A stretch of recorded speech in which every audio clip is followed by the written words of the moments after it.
Skyrock pour les militaires. En Roumanie, la semaine a été rythmée par les premiers départs de troupes et de matériel engagés dans l'exercice Dacian Fall 25.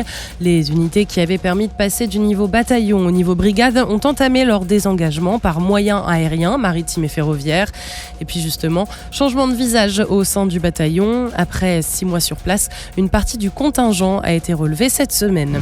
En Estonie, l'exercice de niveau d'une division décisive Lancer 25 vient de démarrer à Tallinn. Des officiers français sont insérés sur place pour travailler main dans la main avec l'état-major estonien et renforcer la réactivité des forces alliées. Et puis sur le terrain, le groupement tactique interarmes français maintient son niveau opérationnel en pratiquant le défensif et le tir anti-char. Il reste ainsi un élément clé des forces alliées engagées ensemble pour la sécurité dans cette zone stratégique. En Lettonie, un challenge de tir de blindés s'est achevé après 5 jours d'épreuves et de manœuvres.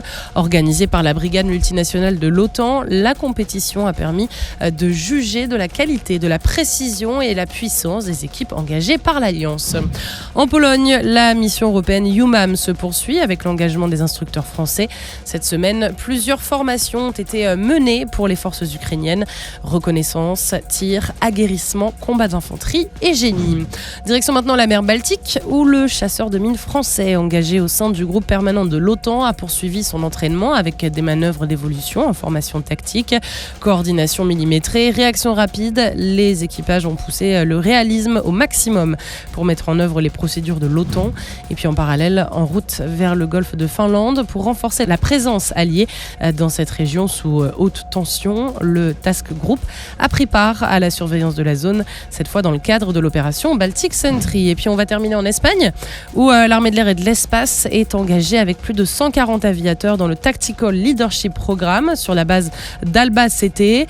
Du côté du matériel, 7 Mirage 2000D et 4 Mirage 2005 sont employés, ainsi qu'un système arpège qui peut générer une onde électromagnétique pour faire réagir le système d'autoprotection des avions.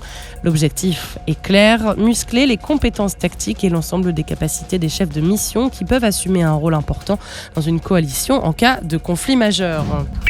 Sur terre, sur mer, comme dans les airs. Skyrock PLM, en équipe avec Uneo, la mutuelle des forces armées.